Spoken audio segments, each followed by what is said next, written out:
7. Inaceitável.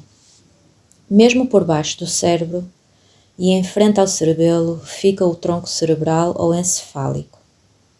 Se imaginássemos o cérebro como uma estrela de rock mundialmente famosa, o cerebelo seria o coreógrafo, determinando os movimentos que o cérebro faz. E o tronco encefálico seria o road manager, responsável por coordenar toda a informação necessária para assegurar que a turnê decorre sem sobressaltos e que a estrela de rock tem tudo o que precisa. O tronco encefálico é bastante mais pequeno que o cérebro, mas é responsável por todas as funções que mantêm o corpo vivo e a via responsável por milhões de mensagens que precisam de se deslocar para um lado e para o outro, entre o cérebro e o corpo. O cérebro começa a formar-se aproximadamente 3 semanas após a concepção, quando os neuróporos do tubo neural se fecham e as primeiras sinapses do sistema nervoso central permitem o movimento fetal. Nessa altura, o tronco encefálico desenvolve-se e coordena as funções vitais essenciais, tais como o ritmo cardíaco, a respiração ou a pressão sanguínea, criando as condições para a vida fora do útero. Na altura do nascimento, as regiões superiores do cérebro, o sistema límbico e o córtex cerebral são primitivas, permitindo que, com o tempo, a experiência e o ambiente as moldem por completo. Esta possibilidade de as regiões superiores do cérebro se moldarem e desenvolverem através da experiência nunca acaba. O cérebro não tem hipótese de se reformar e cada experiência importa. Noel chegou às urgências a queixar-se de dores de cabeça, náuseas e vômitos. Trazia a reboque o marido e os 2 filhos, uma menina de 4 anos e um rapazinho de 6. O casal estava no início da casa dos 30 anos e Noel estava grávida de 8 meses. Dores de cabeça e náuseas são sintomas normais da gravidez, mas no 3º trimestre, o seu aparecimento súbito, juntamente com uma pressão sanguínea elevada, pode ser um indicador de pré-eclâmpsia, uma condição perigosa, tanto para a mãe como para o bebê. Nessa manhã eu estava de prevenção, a fazer rondas pelo hospital, quando a família chegou. O obstetra já fora chamado, mas ainda não tinha chegado ao hospital, quando, repentinamente, Noel caiu na sala das urgências e deixou de reagir. Quando cheguei junto dela, já a tinham entubado e estavam a fazer-lhe uma tomografia computurizada ao cérebro. Durante esse procedimento, os seus sinais vitais começaram a enlouquecer e a pressão sanguínea tornou-se incrivelmente instável. Olhando para o exame, pude ver o que antes era o seu tronco cerebral. Fora agora quase completamente substituído por sangue. Noel sofrera uma enorme hemorragia no tronco cerebral, um sangramento intraparenquimal, do qual não se recupera. Começamos as manobras de reanimação, mesmo ali na sala de TC, mas eu não tinha grande esperança. Não via sinal de reflexos do tronco cerebral, aqueles movimentos involuntários que ocorrem quando está a funcionar devidamente. Tinha as pupilas fixas e dilatadas. Não tinha qualquer reação. O corpo de Noel estava vivo, mas o cérebro tinha morrido. Prescrevi medicamentos para controlar a pressão sanguínea e liguei para a sala de operações para estarem prontos. Avisem imediatamente um obstetra, gritei às enfermeiras. Este bebê precisa de ser retirado já ou vai morrer. Corri ao lado da maca em direção à sala de operações, rezando para que aparecesse algum obstetra. A equipa da sala de operações preparara tudo rapidamente para uma cesariana de emergência. O pediatra também já se encontrava presente, mas continuava a não haver obstetra. A pressão sanguínea de Noel começou a descer rapidamente e o ritmo cardíaco era cada vez mais irregular. De repente, todos olhavam para mim. O tempo estava a esgotar-se. Tinham decorrido 20 anos desde que eu passara pelo serviço de obstetrícia como interno, mas não havia mais nenhum cirurgião na sala de operações. A menos que eu fizesse alguma coisa, o bebê ia morrer. Teria de fazer uma cesariana de emergência para ele nascer. Não havia tempo para preliminares nem para qualquer hesitação.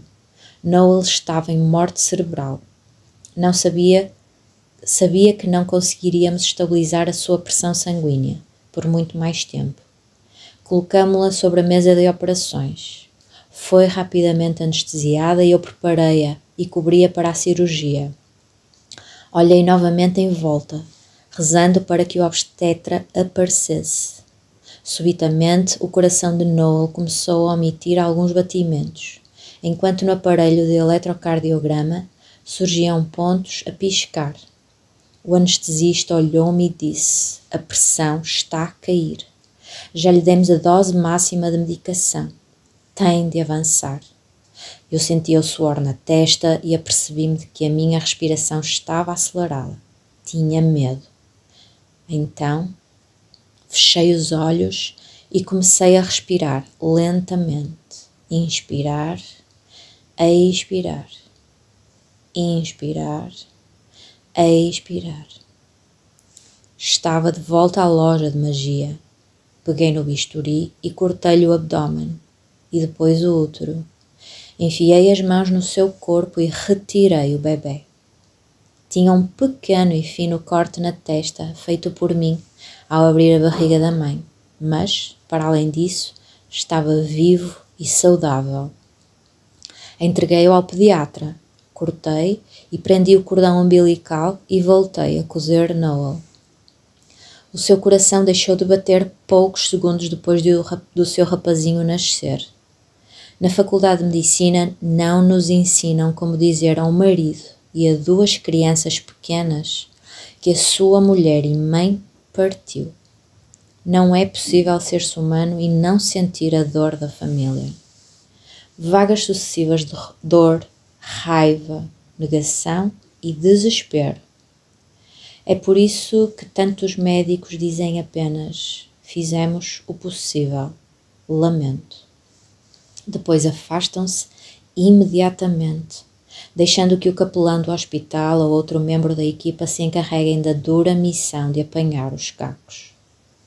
Não há formas simples de dizer ao marido que a mulher faleceu.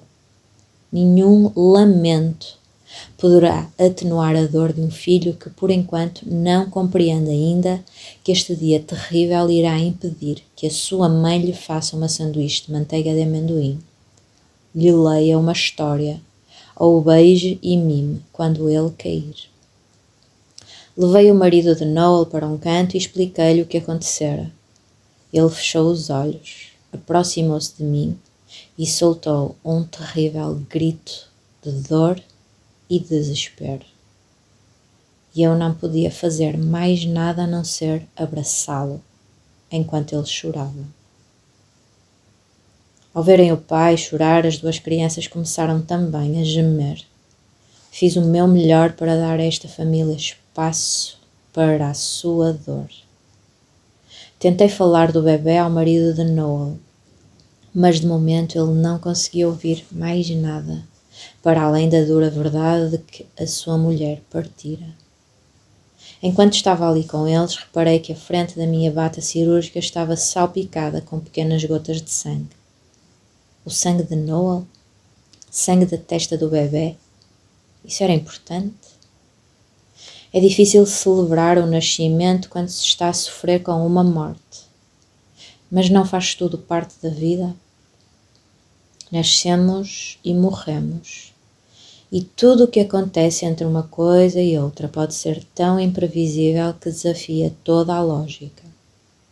A única opção que temos é quanto à maneira como reagimos em cada momento, precioso, que nos é concedido. Naquele momento não havia nada a não ser dor, e as minhas opções só poderiam ser confrontá-los e partilhar a sua dor ou afastar-me. Fiquei com eles. mas não sei durante quanto tempo. Só sabia que estava ali para os apoiar, da melhor forma que sabia. O cérebro de Noel morrera e todas as funções que tomamos por certas pararam. E agora tínhamos o seu filho, cujo cérebro começava a contactar com a realidade do mundo, pela primeira vez. Novamente o fortuito, a arbitrariedade do mundo. As nossas experiências e o ambiente moldam-nos, e a minha esperança era a de que esta família pudesse recuperar da tragédia e que este bebê não carregasse consigo feridas invisíveis da história do seu nascimento e da imprevisibilidade da morte da sua mãe. Não foi a minha primeira morte enquanto cirurgião, nem seria a última. Também não fora a primeira vez que me afastara de uma família com sangue na bata. Da primeira vez que isso aconteceu, eu estava de partida para a faculdade e a família era a minha. A notícia de que eu fora aceite na UC Irvine foi recebida pelos meus pais simultaneamente com entusiasmo e descrença. Eu falara nisso, mas creio que eles não ligaram ao meu desejo, à possibilidade real de eu ser aceite e partir. Ao aproximar-se a data da partida, o meu pai desapareceu. Sempre que havia stress ou algum acontecimento importante prestes a ocorrer, o meu pai não aguentava e fugia. Para atenuar o seu medo e ansiedade com a sua droga de eleição, o whisky. Na noite anterior à minha partida, deambulei pelo nosso pequeno apartamento, excitado e nervoso. Tudo o que eu possuía cabia num saco de lona grande. E à hora de ir para a cama já tinha tudo arrumado e pronto para a minha escapada no dia seguinte. Ia até dormir com as roupas que usaria na viagem para Irvine, mas não ter de arrumar mais nada na manhã seguinte e para não haver esquecimentos. Não estava sentimental nem nostálgico. Estava pronto para partir. O meu pai desaparecera havia quase uma semana. E ainda que soubesse a data em que eu iria apanhar o autocarro para Irvine, eu não estava certo ainda se o veria antes da partida. Disse a mim próprio que não queria saber, mas queria. Amava o meu pai, apesar dos seus erros. Quando estava sóbrio e presente era divertido, esperto e amável. Era o meu pai. Eram cerca de 3 horas da manhã quando ouvi gritar, bater e depois gritar novamente. O meu pai estava ali, aparentemente muito bêbado e sem poder abrir a porta. A minha mãe saiu do quarto em roupão e viu o terror no seu rosto. Não esboçou qualquer gesto para abrir a porta e via fixá-la com os olhos arregalados. Tapou os ouvidos e vi que tremia. Interrogámo-nos se deveríamos chamar a polícia. Os gritos à porta foram aumentando e eu percebi que não iria demorar muito tempo até que algum vizinho chamasse as autoridades. Eu tinha um autocarro para apanhar dentro de algumas horas e não queria perdê-lo por ter de passar a noite a lidar com a polícia por ter prendido o meu pai. Dei um passo em frente no preciso momento em que ele dava um pontapé na porta barata de contraplacado, partindo-a quase ao meio. Vi o seu braço entrar e agarrar na maçaneta. Conseguiu entrar, gritando ainda mais alto do que antes. Raios! Não se atrevam a voltar a fechar-me a porta da minha própria casa, gritou, olhando diretamente para mim. Tinha o rosto desfigurado e os olhos escuros e selvagens. A minha mãe começou a afastar-se para o canto da sala, o que lhe chamou a atenção. Por que não me abriste a porta? Começou a avançar na sua direção e ela recuou até ficar encostada à parede. Nunca tinha visto o meu pai tão zangado. Geralmente, quando bebia, acabava por desmaiar. Nunca fora fisicamente violento. Não se aproxime mais, ouvi-me dizer. Não tenho a certeza se me ouviu ou não, mas deu mais um passo na direção da minha mãe, que parecia um passarinho assustado dentro de um roupão grande demais. Eu nunca o enfrentara. Todos tínhamos sido sempre coniventes com o seu comportamento e as suas bebedeiras. Não podíamos aceitá-lo mais. Não desta vez. Interpus-me entre ambos e gritei ainda mais alto, para captar a sua atenção. Se der mais um passo, vou ter de lhe bater. Sou capaz de o fazer. Eu bato-lhe. Ele ignorou-me e andou mais um passo em direção à minha mãe. Quando avancei e levantei o braço, parecia que estava a mover-me em câmara lenta ou debaixo de água. Dei-lhe um murro no nariz, senti e ouvi o osso quebrar. Ele caiu rígido como uma árvore. A minha mãe gritou enquanto ele caía de cara no chão e o sangue jorrava e se espalhava pelo chão. Senti o cheiro do álcool misturado com um odor ligeiramente acidulado e metálico, que eu sabia ser do sangue. Imenso sangue. A bilis subiu-me pela garganta e a náusea foi devastadora. Corri para a casa de banho, quase não chegando a tempo de suster o vômito. Ajoelhei-me em frente da sanita e balbuciei as palavras mais semelhantes a uma oração que já dissera. Ajuda-me. Limpei a boca com a manga e voltei à sala. O meu pai continuava caído, de rosto para baixo, sem se mexer. Tê-lo-ia matado? Virei-o. Tinha o rosto cheio de sangue e baba. Nunca vira tanto sangue. O nariz estava torto e virado para o lado esquerdo de uma forma estranha. Que confusão, pensei. Que confusão horrível. Ouvi-o gemer ligeiramente e, enquanto recuperava a consciência, coloquei-lhe a cabeça no meu colo. Nem sequer reparei que estava a chorar, até ver uma lágrima cair num pequeno lago de sangue coagulado na sua face.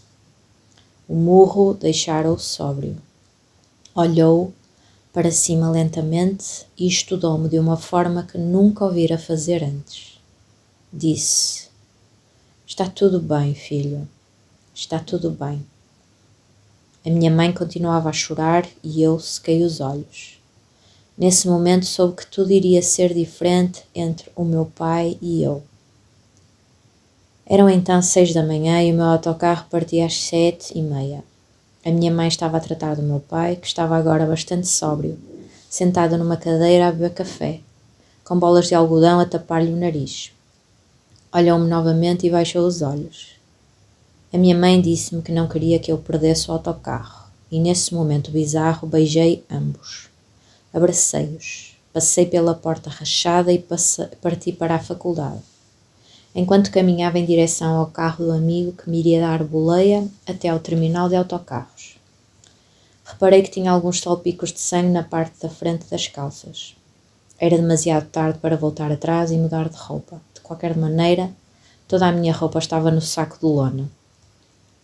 Não sabia como seriam as despedidas em casa dos outros miúdos, que iam partir para a faculdade pela primeira vez, mas tinha a certeza de que não haveriam de ser nada deste género. Apesar de ter sido aceito na faculdade, estava mal preparado para gerir o meu trabalho a tempo inteiro, com aulas e estudo. Fazia ainda parte da equipa de remo, determinado como estava a conseguir o meu blusão com letras. Ano após ano parecia estudar mais do que qualquer outra pessoa, e apenas para obter nota suficiente para passar.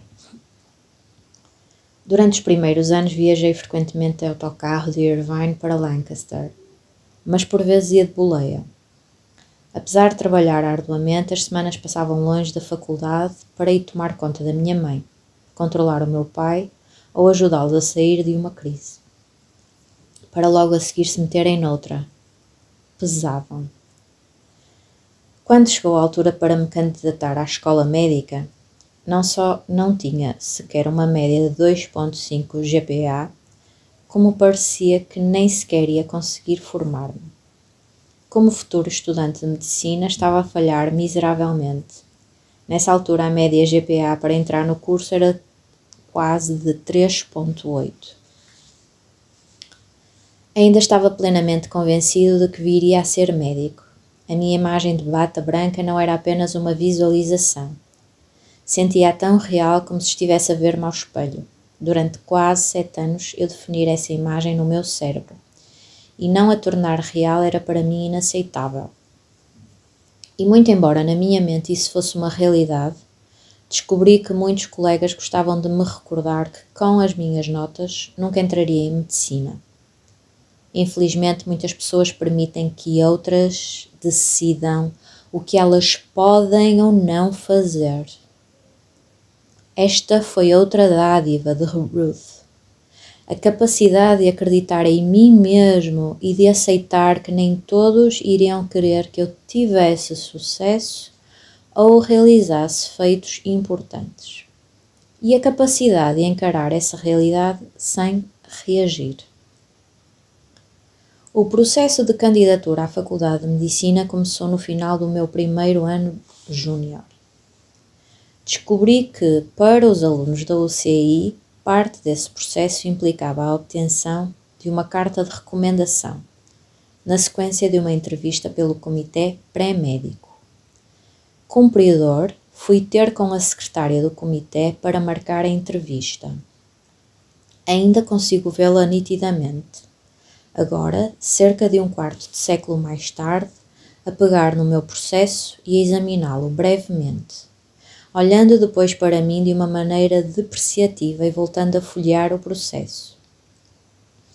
Finalmente, fechou a pasta e disse: não lhe vou marcar uma entrevista, nunca conseguirá entrar na Faculdade de Medicina e, portanto, seria uma perda de tempo para todos.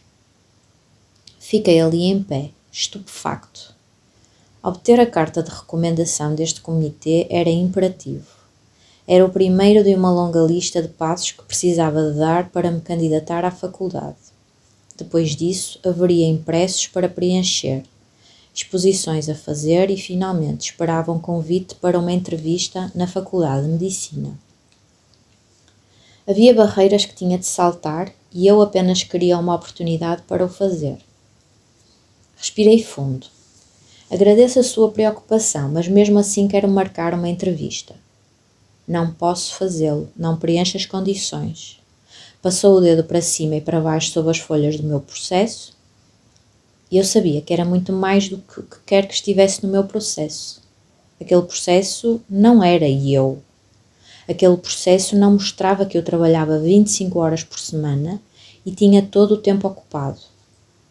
Não mostrava quantas vezes tivera de deixar a escola para ir tratar de questões familiares complexas. Não revelava que eu me levantava todos os dias às 5 da manhã para ir remar. Mostrava apenas uma coisa, o meu GPA. E se esse era o único requisito para receber uma carta de recomendação, então a secretária tinha razão. Nunca entraria na Faculdade de Medicina. Mas aquele processo não era eu. Ruth já me o tinha ensinado e a minha prática contínua ajudara-me a compreendê-lo. Disse-me também que eu nunca teria de aceitar o inaceitável. Teria de lutar por mim mesmo. Já tinha ultrapassado demasiados obstáculos e não iria ser este comitê a deter-me. Tinha de falar com eles.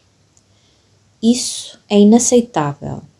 Desculpe, não saio daqui até ter a entrevista com o comitê agendada. Disse-o de uma forma calma e delicada e olhei-a diretamente nos olhos. Mas eu não posso fazer isso, repetiu. Apercebi-me de uma ligeira hesitação nas suas palavras, um pequeno espaço de tempo que me deu esperança. Ouça, prossegui. Sei que não tenho a classificação necessária. Sei que habitualmente não faz isto, mas pode fazê-lo. Só preciso de uma oportunidade.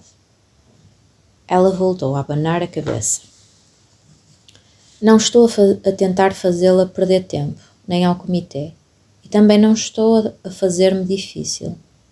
É que não vou mesmo sair daqui sem uma reunião agendada. Não me interessa o tempo que tiver de esperar.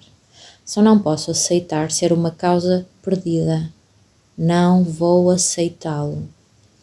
Na minha voz não havia raiva e creio que ela deve ter percebido a total convicção e verdade das minhas palavras. Olhou-me nos olhos durante quase 1 minuto. Está bem, concordou finalmente. Na próxima terça-feira, às 15 horas. Obrigado, fico-lhe muito grato. Quando me voltei para deixar o gabinete, ouvia murmurar umas últimas palavras sobre o assunto. Vai ser interessante. No dia da entrevista, o reitor da Escola de Ciências Biológicas tomou o lugar de um dos membros do comitê regular. Aparentemente ficara curioso e a notícia da minha audácia na exigência da entrevista espalhara-se pelo comitê. A secretária cumprimentou-me solenemente e abriu-me a porta da sala de conferências. Havia uma grande mesa retangular numa extremidade da sala, na qual a uma das pontas se encontravam sentados 3 professores, entre os quais o reitor. Com cara de pau e braços cruzados. Não houve um único sorriso. Cada um deles tinha à sua frente uma cópia do meu processo e certificado de notas. No outro extremo da mesa havia uma única cadeira, dobrável para eu me sentar. 3 contra 1.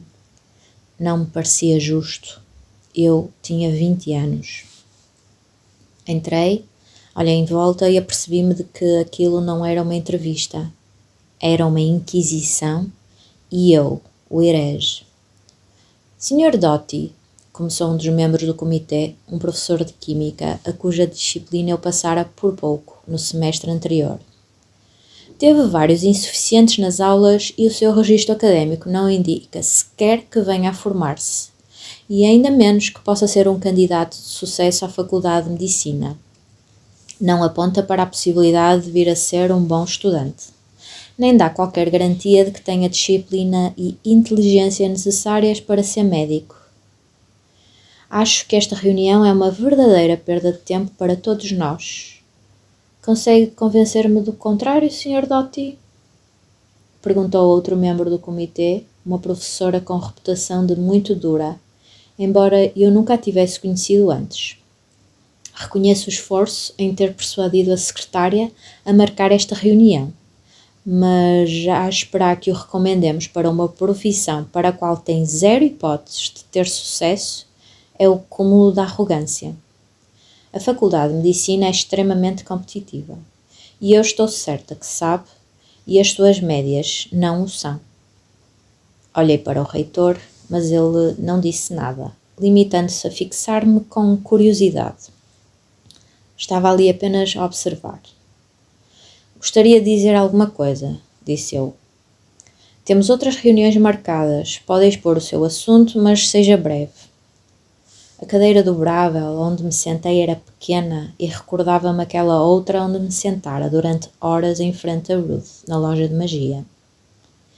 Ruth ensinou-me a não deixar que as circunstâncias me definissem, nem deixar que outras pessoas definissem o meu valor. Sim, não havia dúvida de que as minhas notas eram más, mas havia muito mais para além disso. Inspirei profundamente e levantei-me. Quem vos deu o direito de destruir os sonhos das pessoas? Fiz uma breve pausa e prossegui. Quando andava no 4º ano, conheci um homem, um médico.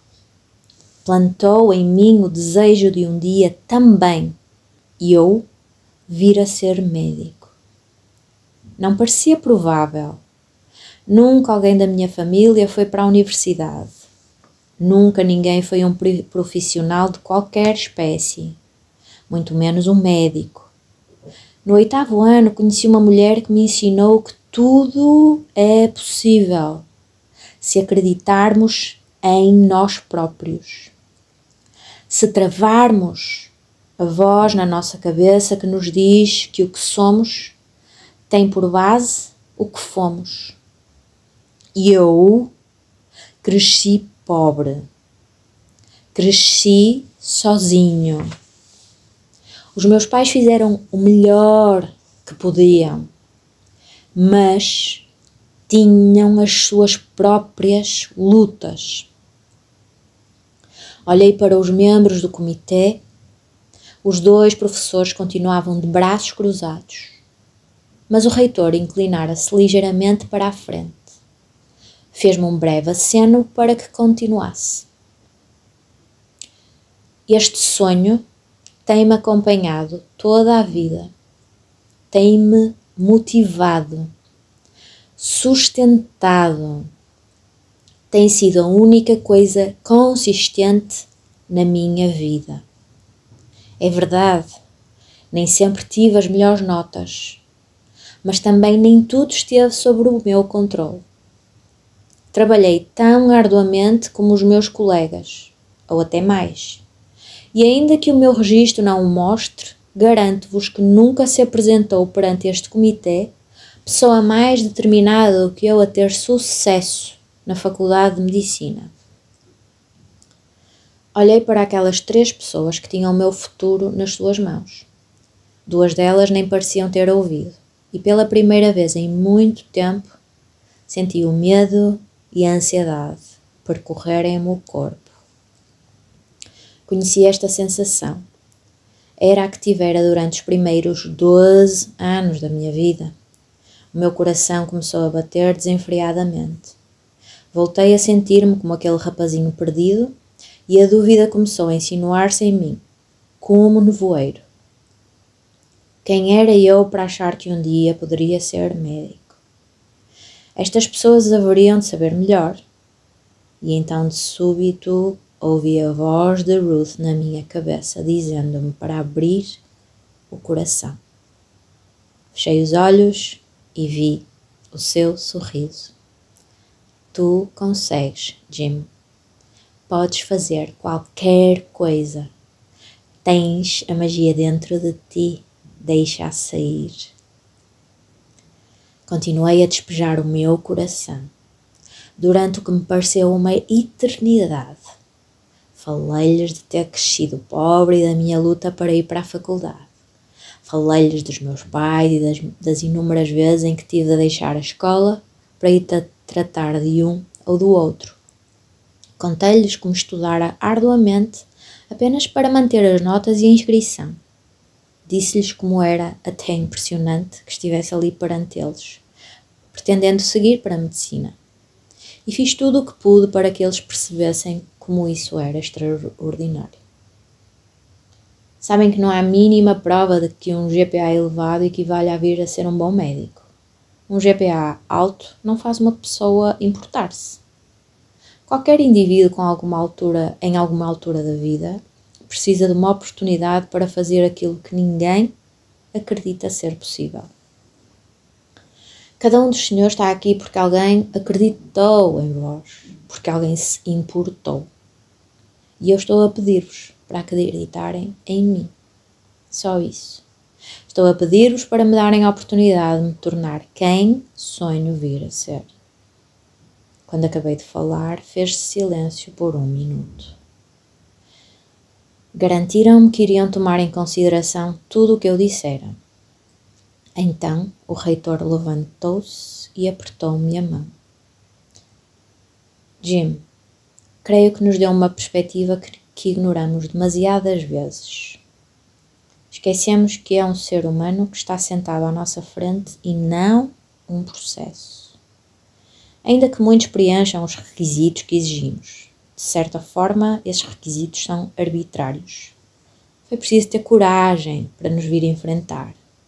Foram precisas paixão e audácia para partilhar o que partilhou. Não desiste, pois não? Não, senhor, respondi, não desisto.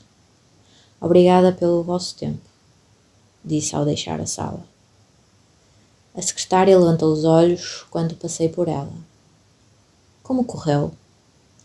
Encolhi os ombros, só o tempo diria. Sorriu-me calorosamente. Ouvi um pouco do que disse lá dentro. Tenho a sensação de que vai correr tudo bem. Entregou-me um folheto. Talvez tenha interesse em ler isso. O prazo já passou, mas tenho a impressão que para si as data-limite também não fazem sentido. O folheto era sobre um programa de verão chamado MEDREP. na Faculdade de Medicina de Tulane. Destinava-se a uma minoria de estudantes economicamente desfavorecida, que pretendia vir a ter uma carreira em medicina. Era um curso de verão enriquecedor, que permitia a experiência de laboratório e ajudava na preparação para o MCAT, o teste que qualquer candidato à medicina teria de fazer. Obrigado, respondi. Olhei para o folheto da Escola de Medicina de Tulane. Não sabia nada sobre ela, mas naquele momento tive a sensação de que iria ser a chave para o meu futuro. O comitê pré-médico acabou por me dar a recomendação mais elevada possível. A magia de Ruth voltara a funcionar. Quando telefonei para o número que constava no folheto, a pessoa que me atendeu informou-me de que o prazo já terminara. Pedi para falar com o Dr. Epps, o diretor do programa. Disse-lhe que tinha de ser aceite no programa. Ela deixou-me contar a minha história e finalmente disse-me: Jim, envie-nos a sua candidatura, vai correr tudo bem. E 2 semanas mais tarde recebi a carta de admissão para o MEDREP. Infelizmente, não tinha dinheiro para a viagem, já que Tulane fica em Nova Orleans. Por coincidência, logo após ter recebido a carta de admissão, recebi um telefonema do meu pai. Estava na cadeia em Los Angeles e, como ia ser libertado, precisava que eu o fosse buscar. Disse que necessitava de dinheiro para comer e um quarto de hotel, porque a minha mãe não o deixava voltar para casa e ele iria acabar por ter de dormir na rua. Eu tinha apenas dinheiro para a minha alimentação e para a renda, que seria devida no prazo de 2 semanas. Disse-me que esperava receber um cheque em breve. Lá vamos nós outra vez, pensei. Mas sabia que iria ajudá-lo. Era meu pai. O meu amigo Keith, que conheci um pouco antes da história da minha família, ofereceu-se para me levar a Los Angeles para o apanhar. O meu pai até estava com bom aspecto, já que estivera várias semanas preso e, portanto, sóbrio. Levámo-lo para uma zona barata e alugamo-lhe um quarto para 2 semanas. Dei-lhe $200. Contei-lhe do programa de verão em Tulane e ele sorriu e disse que tinha orgulho em mim. Agradeceu-me. Eu ainda não fazia ideia de como iria pagar a viagem até à faculdade de Tulane. Mas 2 semanas mais tarde recebi um envelope escrito com a letra do meu pai, com um cheque de $1000 no interior para mim. Dera-me até ao seu último cêntimo, para que eu pudesse ir para Nova Orleans. Chorei. Aquele programa de verão transformou-me. Deu-me a conhecer o laboratório de investigação e proporcionou-me a possibilidade de contactar vários membros da faculdade. Preparou-me para o MCAT e deu-me experiência em entrevistas. Foi um verão de trabalho intenso, mas eu estava totalmente concentrado e feliz. Ia ser médico, tinha a certeza. No outono, candidatei-me a Tulane e aguardei ansiosamente o programa MEDREP e o MCAT. Tinham corrido bem. Mas por causa do meu GPA, sabia que a minha candidatura não era competitiva, em comparação com a da grande maioria dos candidatos. Tinha 2 empregos e as longas horas pesavam. Era difícil manter-me focado. Foi nessa ocasião que recebi um telefonema da minha mãe. O meu pai continuava a beber imenso e subitamente decidi apanhar o autocarro e visitar a família no Kentucky. Estava preocupada porque ele não levara nada consigo e, entretanto, tinham passado 2 semanas sem dar notícia e também não aparecera no Kentucky. Ainda que ele desaparecesse muitas vezes, não me lembrava de nenhuma ocasião em que ele tivesse estado tanto tempo e sem qualquer palavra ou sem o aviso de alguma prisão. Agora tinha mais uma preocupação na minha lista. A minha mãe voltou a ligar-me uns dias mais tarde para dizer que o meu pai se encontrava no Hospital dos Veteranos em Johnson City, Tennessee. Era noite, mas contactei imediatamente o hospital e falei com o médico de serviço. O meu pai estava nos cuidados intensivos, a receber uma elevada dose de antibióticos e com apoio respiratório. Só reagia intermitentemente. Tinha uma pneumonia grave e estava com dificuldades em oxigenar-lhe os pulmões. O médico explicou-me que ele estava a responder ao tratamento, mas ainda de forma muito irregular. Pediu-me que lhe falasse dos seus antecedentes e historial médico, e nessa altura apercebi-me de que sabia muito pouco sobre o meu pai. Não sabia se ele tinha algum problema de saúde, não sabia se ele tomava medicamentos, se alguma vez fora operado, se tinha alergias. Sabia apenas que bebia. A sua embriaguez era tudo o que eu conhecia dele. Quando desliguei o telefone, tentei pensar em ocasiões em que nós os dois apenas nos tivéssemos sentado e conversado, ou apenas tivéssemos feito alguma coisa juntos, algo não relacionado com a bebida. Só tinha memórias vagas, esfumadas, nada a que me pudesse agarrar. Desta vez tinha apanhado um autocarro para ir visitar uns familiares e nem sequer lá tinha chegado. Que tinha ele feito nesse autocarro? O que procurava? Por que decidira ir tão longe? Naquela altura em particular. Eram questões fúteis e eu sabia que no fundo fora a bebida o que o levara a ficar sozinho num hospital distante, completamente só. Sentei-me na cama e chorei. Precisava de ir ter com ele, mas não tinha dinheiro. A minha mãe também não. Eu teria exames em breve. Passei os dias seguintes preocupado. Liguei várias vezes para o hospital. O meu pai já não estava consciente e os órgãos começavam a falhar-lhe. O médico avisou-me de que o prognóstico era mau e de que provavelmente ele morreria. O meu companheiro de quarto ofereceu-se para me emprestar dinheiro para o bilhete de avião. Fiz os preparativos e planeei sair ao meio-dia do dia seguinte. Não fazia ideia do que faria quando lá chegasse. Só não queria que ele estivesse só. Adormeci, mas sentia-me agitado. Nunca andara de avião. Não conhecia o sítio para onde ia. Estava assustado, cansado. Finalmente caí num sono profundo. Acordei de repente. Não sei o que me despertou, mas acordei e fiquei de olhos bem abertos. Olhei em volta. Na extremidade da cama estava o meu pai, a olhar para mim. Parecia bem, como já não o via há muito tempo.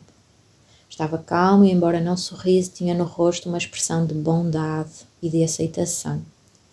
Disse-me: "Olá, filho, vim despedir-me. Lamento não ter sido o pai que queria ser. Lamento não te ter apoiado como devia. Cada um de nós tem um caminho. Eu tive de seguir o meu. Quero que saibas que estou orgulhoso de ti e que te amo muito. Agora tenho de ir. Lembra-te de que te amo. Adeus, filho." Respondi apenas: "Também o amo, pai." E ele partiu. Sentei-me. Não sabia se fora um sonho ou realidade. Não sabia o que pensar. Deixei-me ficar sentado a dizer a mim próprio que quando o visse o iria abraçar e dizer que estava tudo bem, que o amava. Voltei a adormecer até o telefone tocar e me acordar. Atendi lentamente, sonolento. Era o médico do meu pai. Queria avisar-me de que ele falecera 1 hora atrás e que lamentava. Disse-me que mesmo antes de morrer abrira os olhos e sorrira. Queria que eu soubesse que não tinha sofrido. Agradeci e desliguei o telefone. Liguei à minha mãe e choramos ambos. Ela disse-me que ele tinha feito o que podia e que no fundo era um bom homem e amava-me muito. O meu pai amava-me, eu sabia. Eu também o amava.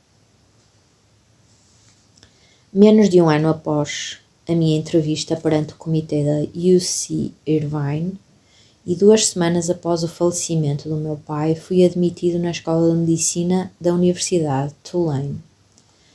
Quando recebi a carta de admissão, fui para o meu quarto, sentei-me na cama, abri lentamente o envelope e pensei no meu pai. Olhei para o sítio onde ele estivera na noite em que me visitara para se despedir. Sabia que tinha orgulho em mim. Tal como fora sublinhado durante a minha entrevista com o comitê pré-médico, eu não tinha unidades suficientes para me licenciar. mas ainda assim fui à cerimónia de graduação, juntamente com o resto da turma de 1977. A minha admissão na escola de medicina estava condicionada à obtenção do diploma. No terceiro ano, regressar à casa para tomar conta da minha mãe, após mais uma tentativa de suicídio, e tive de desistir das aulas. Em consequência, ficaram a faltar-me 3 cadeiras opcionais da área de Biologia.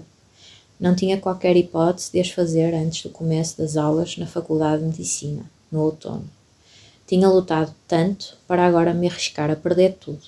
Não sabia o que fazer e então percebi que a única hipótese era dizer a verdade. Peguei no telefone, liguei para Tulane e pedi para falar com o responsável pelas admissões na faculdade. Esperei durante o que me pareceu uma eternidade até ele atender. Parecia saber exatamente quem eu era. Expliquei-lhe a situação e ele ficou em silêncio. Mais uma eternidade. Até que disse: Jim, queremos-lo em Tulane. Se Irvine lhe permitir a transferência de créditos da Escola de Medicina para preencher as opcionais que lhe faltam, fica tudo resolvido. Devo ter agradecido 1 milhão de vezes. E depois desliguei. O que aconteceu a seguir foi impressionante. Expliquei aos professores de cujas aulas desistira que fora aceito na Faculdade de Medicina, mas que devido a uma emergência familiar não poderia fazer as cadeiras do último trimestre e perguntei-lhes se me permitiam a transferência de uma cadeira de Medicina para preencher os requisitos em falta. Todos concordaram imediatamente, felicitando-me pela minha admissão. Só mais tarde me apercebi de que todos tinham assumido que eu tinha um GPA e notas excepcionais no MCAT, e que por isso tinham feito vista grossa ao facto de eu não ter completado as cadeiras opcionais, substituindo-as por uma cadeira de medicina. Por vezes, as regras e os requisitos são extremamente importantes, mas muitas vezes são arbitrários e servem apenas para restringir os números e limitar as oportunidades. Ter apenas A's ou uma licenciatura é uma barreira arbitrária para se poder vir a ser médico. Eu sabia ter inteligência inata e determinação para ser um excelente médico. Agora era a altura de o provar.